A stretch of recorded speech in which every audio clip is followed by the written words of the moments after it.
السلام علیکم ورحمۃ اللہ وبرکاتہ۔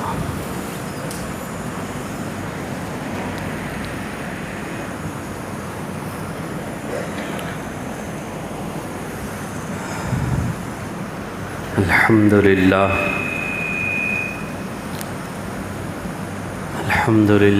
نحمده ونستعینه ونستغفره ونؤمن به ونتوکل علیہ ونعوذ باللہ من شرور انفسنا ومن سیئات اعمالنا من يهده اللہ فلا مضل له ومن يضلله فلا هادی له ونشهد أن لا إله إلا الله وحده لا شريك له ونشهد أن سيدنا ومولانا محمدا عبده ورسوله أما بعد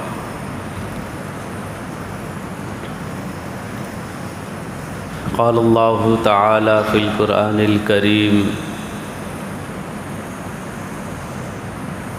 یا ایہا الذین آمنوا اتقوا اللہ حق تقاته ولا تموتن الا وانتم مسلمون واعتصموا بحبل اللہ جميعا ولا تفرقوا واذکروا نعمت اللہ علیکم اذ کنتم اعداء فألف بین قلوبکم فاصبحتم بنعمته اخوانا وَكُنْتُمْ عَلَى شَفَا حُفْرَةٍ مِّنَ النَّارِ فَأَنْقَذَكُم مِّنْهَا كَذَلِكَ يُبَيِّنُ اللَّهُ لَكُمْ آيَاتِهِ لَعَلَّكُمْ تَهْتَدُونَ صدق اللہ العظیم۔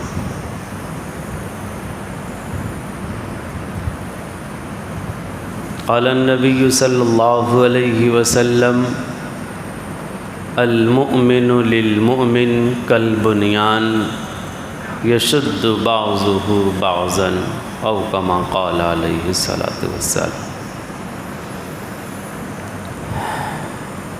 محترم سامعین کرام، بزرگان محترم،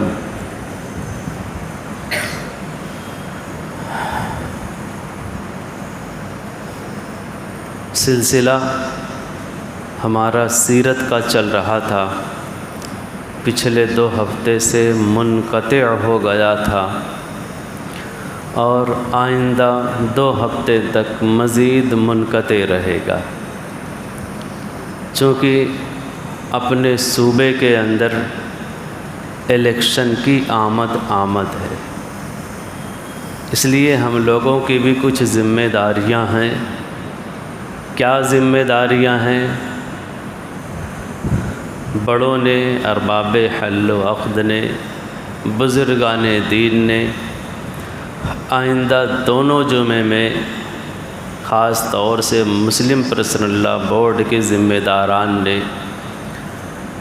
اس بات پر توجہ دلائی ہے کہ ملک کے تمام مساجد میں، خاص طور سے اپنے صوبے مہاراشٹر میں اور جہاں بھی الیکشن ہے، وہاں کے ائمہ سے انہوں نے گزارش کی ہے کہ عوام کو ان کے فرائض یاد دلانے چاہیے۔ کہنے سننے سے بڑا فائدہ ہوتا ہے، یہ تجربہ بھی ہے۔ کوئی بات نہ کہی سنی جائے تو نقصان ہوتا ہے۔ حضرت تھانوی رحمۃ اللہ علیہ سے کسی نے کہا، حضرت تھانوی رحمۃ اللہ علیہ نے کسی سے کہا کہ اپنے گھر میں دین کی باتوں کا مذاکرہ کرتے رہا کرو۔ تو صاحب نے کہا حضرت فائدہ اس کا؟ تو تھانوی رحمۃ اللہ علیہ نے کہا بہت فائدہ ہوتا ہے۔ مثال دے کر کے سمجھایا، تکلیف ہوتی ہے بدن میں، درد ہوتی ہے، کیا ہے بھائی؟ پتھری کا درد ہو رہا ہے، مجھ کو تجربہ اس لیے بتا رہا ہوں۔ کیا کرنا ہے؟ پین کلر لے لو 24 گھنٹے تک آرام رہے گا، احساس نہیں ہوگا تکلیف کا۔ کسی کے گھٹنے میں درد ہے، بھئی ایک انجیکشن لگوا لو، 3 مہینے تک گھٹنے کا درد کافور صحیح رہے گا۔ ایسے بہت سارے انجیکشن آتے ہیں، ایک بار انجیکشن لگوا لو تو 6 مہینے تک 6 سال تک فائدہ رہتا ہے، روز کا تجربہ لوگوں کا۔ ایسے ہی اگر ہم اپنے گھروں میں، اپنے زندگی میں دینی مذاکرات روزانہ وقتاً فوقتاً یا کسی موقع کے مناسبت سے کرتے رہیں گے تو اس کا فائدہ اگلے 24 گھنٹے تک، 4 مہینے تک، 1 مہینے تک، سال تک ضرور رہے گا۔ دھیرے دھیرے ذہول ہو جاتا ہے، بات ذہن سے اتر جاتی ہے، لیکن جب ہم دینی مذاکرہ کرتے رہیں گے، آج ہم نے کیا ہے تو 1 ہفتے تک کم سے کم ہمارے بچوں پر، گھر والوں پر یا لوگوں پر اثر رہے گا۔ یہ فائدہ ہوتا ہے۔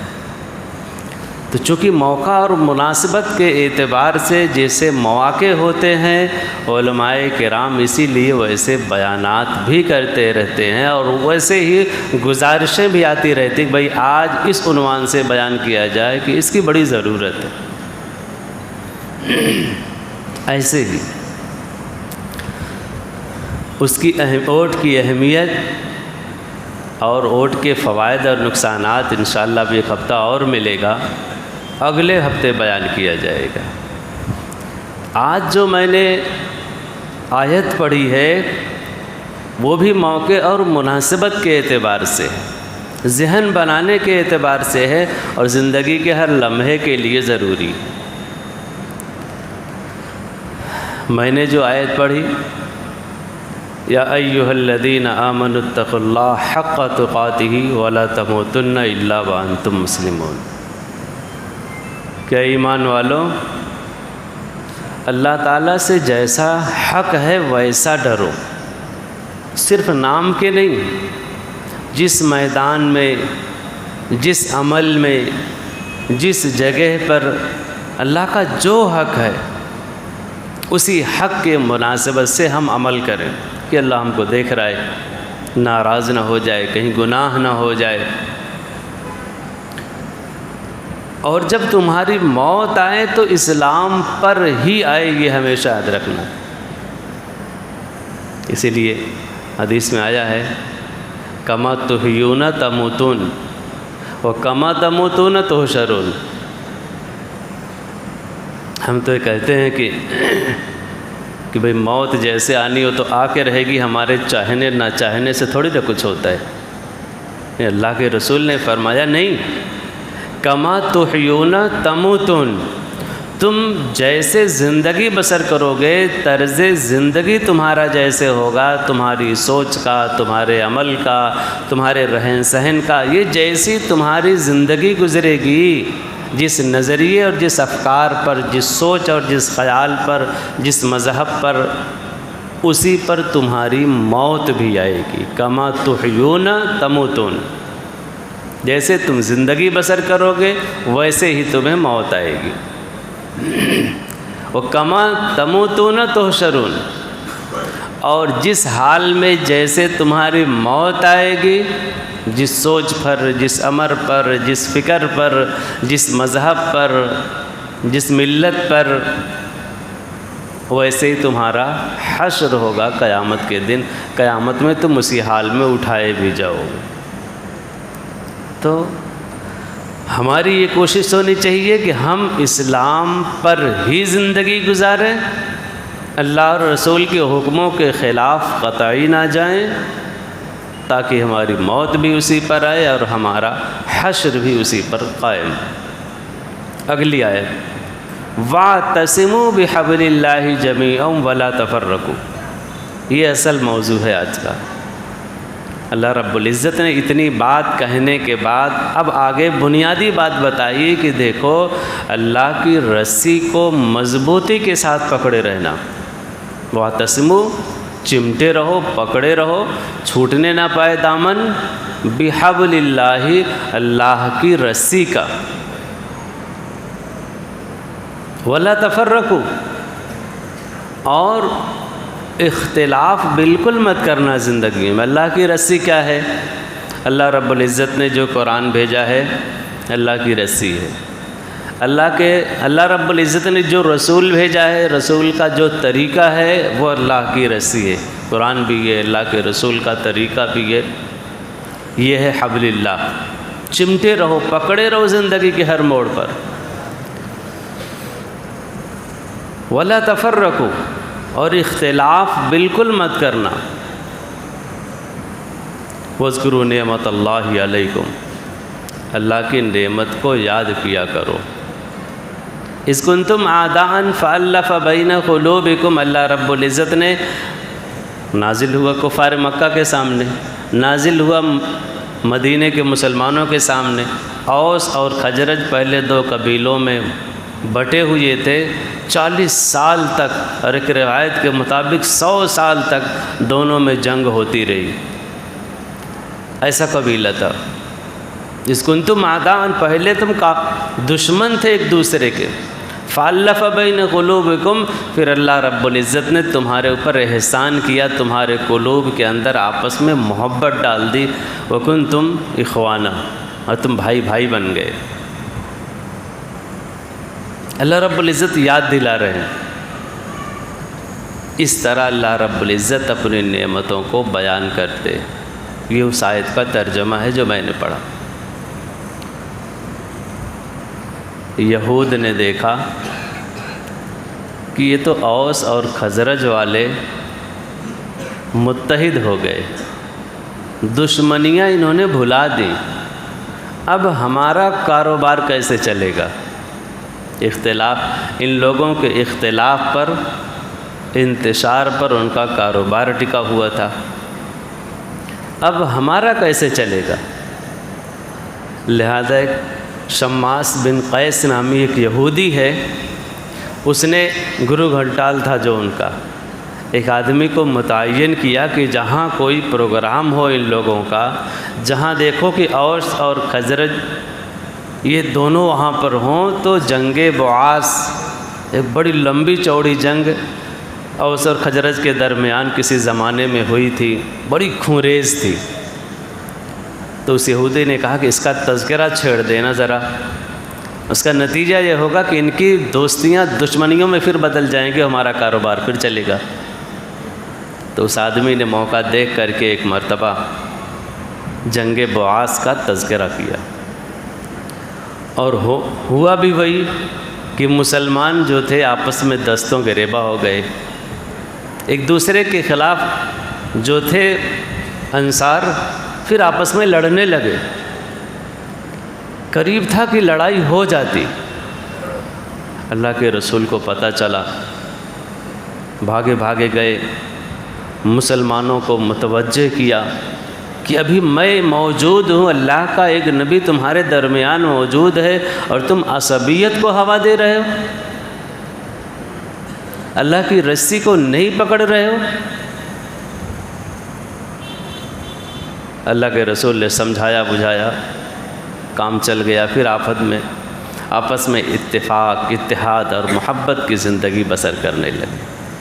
یہ آیت اتحاد کی دعوت دیتی، اتفاق کی دعوت دیتی۔ اس دور کے لیے اور خاص طور سے اس موقع کے لیے یہ آیت ہمارے لیے ایک اکسیر کا درجہ رکھتی۔ آج پھر وہ ظالم طاقتیں، یہود و نصارہ کی طاقتیں، مشرکین کی طاقتیں، آپ یہ کہہ لیجئے کہ ملک مخالف طاقتیں جو ملک کو انتشار کے دہانے پر لے جا چکی ہیں، ان کی بھی یہی نیت ہے کہ یہ مسلمان آپس میں مختلف رہیں، اختلاف کرتے رہیں، ایک دوسرے سے لڑتے رہیں اور ایک دوسرے کے چکر میں پڑے رہیں۔ اس اختلاف کا نتیجہ تاکہ وَلَا تَهِنُوا وَلَا تَحْزَنُوا فَتَفْشَلَ رِيحُكُمْ، ایک دوسری جگہ پر ہے۔ اختلاف کا نتیجہ یہ ہوتا ہے تمہاری ہوا اکھڑ جائے گی، بے قیمت اور بے وقعت ہو جاؤ گے تم۔ یہ قرآن نے کہا مسلمانوں سے اختلاف کی یہ نحوست ہوتی ہے۔ دشمن طاقتیں آج بھی ہمارے اندر ایسا ہی اختلاف اور انتشار پیدا کرنا چاہتی ہیں، کر رہی ہیں، اور اسی میں ہمیشہ ملوث رکھنا چاہتی ہیں کہ یہ مسلمان کبھی بھی اتفاق اور اتحاد کی طاقت کو سمجھنے ہی نہ پائیں۔ یہ دور ایسا ہے، یہ وقت ایسا ہے کہ اگر ہم نے اس آیت پر مضبوطی کے ساتھ سمجھ کر کے عمل نہیں کیا تو جیسا ہر الیکشن میں ہم نے دیکھتے آیا ہے کہ ہم اکثریت میں ہونے کے باوجود کچھ مقامات پر، خاص طور سے اپنے بھیونڈی میں، ہم جس کو چاہیں بنا دیں، جس کو چاہیں بگاڑ دیں، ہمارا یہ علاقہ ایسا ہے۔ اگر ہم نے اتحاد اور اتفاق اپنی رگوں میں، اپنی صفوں میں، اپنوں میں، اپنے علاقے میں نہیں پیدا کیا تو ہم بھلے اکثریت میں ہوتے ہوئے بھی کچھ نہیں کر پائیں گے، اور ایک غیر دوسرا اختلاف اور انتشار کے نتیجے میں ہم پر کھڑا ہو جائے گا۔ پھر 5 سال ہم امت کو، امت کے رہنماؤں کو کوستے پھریں گے کہ یہ ہمارے بڑے ہیں، انہوں نے کچھ نہیں کیا، وہ ایسا کر رہے ہیں، ویسا کر رہے ہیں، حالانکہ سارا کھیل ہم نے خود بگاڑا ہے۔ یہ بہت سمجھنے کا، سنبھلنے کا، بہت دور تک سوچ کر، فکر کر کے اپنوں کو بنانے کا اور وقت کے پہیے کو چلانے کا وقت ہے۔ اگر ہم آج آئندہ 12-13 دن جو بچا ہے، اپنوں کو، اپنے معاشرے کو، اپنی ملت کو کسی ایک کہہ لیجئے کہ راستے پر نہیں لا پائے تو پھر بگڑ کر کے رہ جائیں گے۔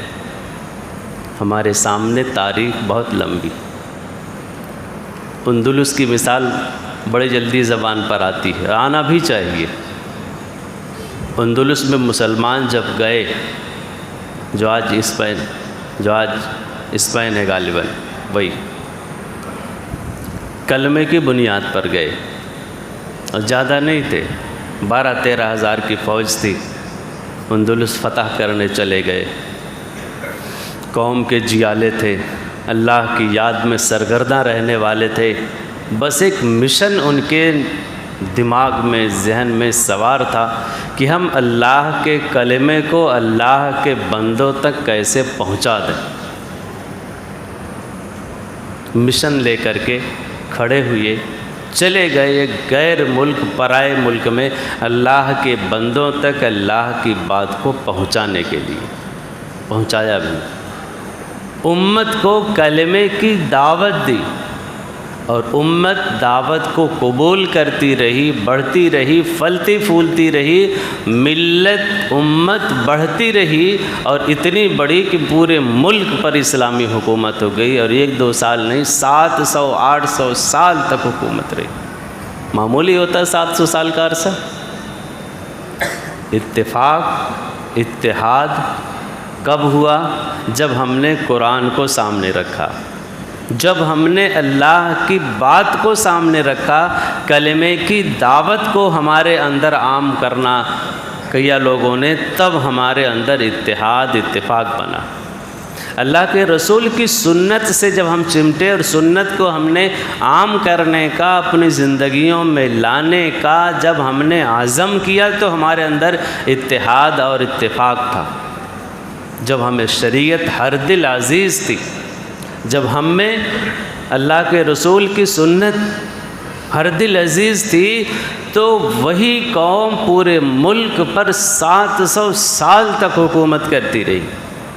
اس قوم کے اثرات، اسلامی حکومت کے آثار آج بھی کوئی اسپین جا کر کے دیکھے تو آج بھی اسلامی خد و خال وہاں نمایاں ہے۔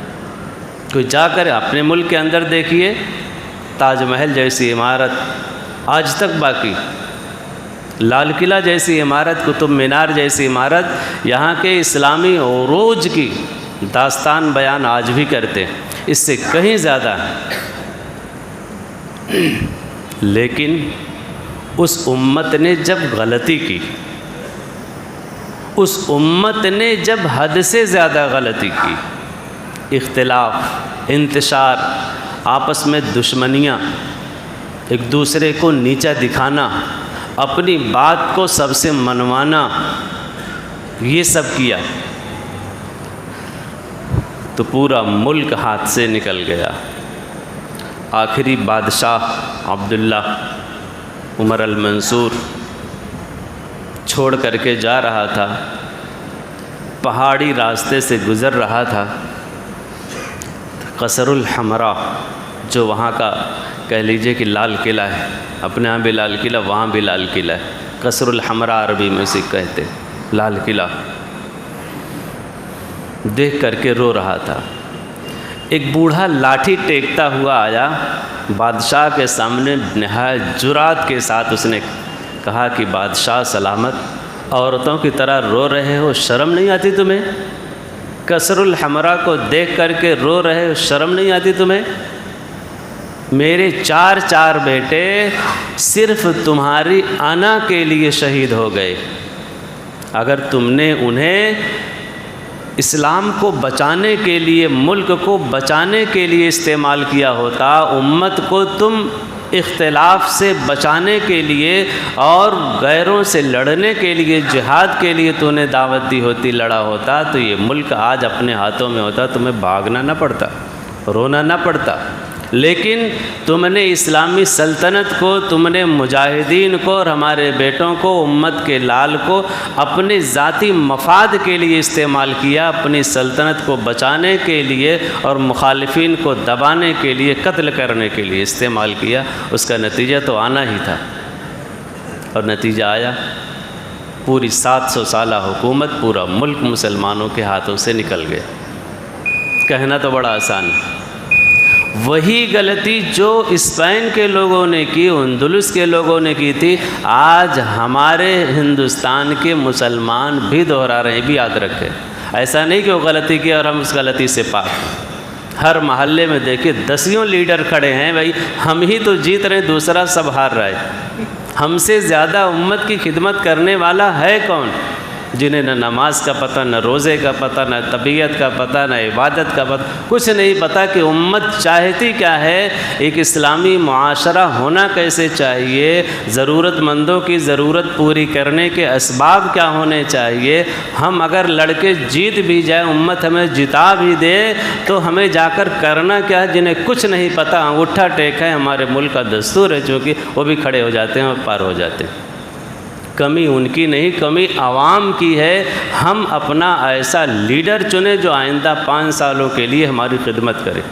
اتحاد کی بات، ہم اپنی صفوں کے اندر ایسا انتشار بالکل نہ آنے دیں کہ جو سب چاہی والی زندگی ہو، ایسا ہو جو امت کے حق میں، ہمارے حق میں نہیں، کسی ایک کی ذاتی رائے کے حق میں نہیں، ذاتی مفاد سے اٹھ کر کے ہم اتحاد کو اپنائیں اور سب کے اندر اتحاد کو پھیلائیں، اور کسی ایک مدعے پر، کسی ایک ذات پر، کسی ایک فرد پر ہم اتفاق کو لائیں اور سب متحد ہو کر کے اس کو جتائیں۔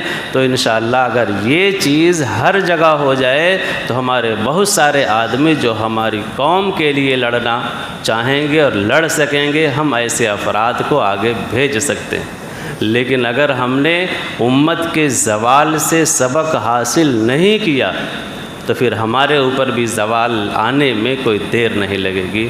اللہ رب العزت اس بات کو سمجھنے کی توفیق عطا فرمائے۔ وآخر الدعوانا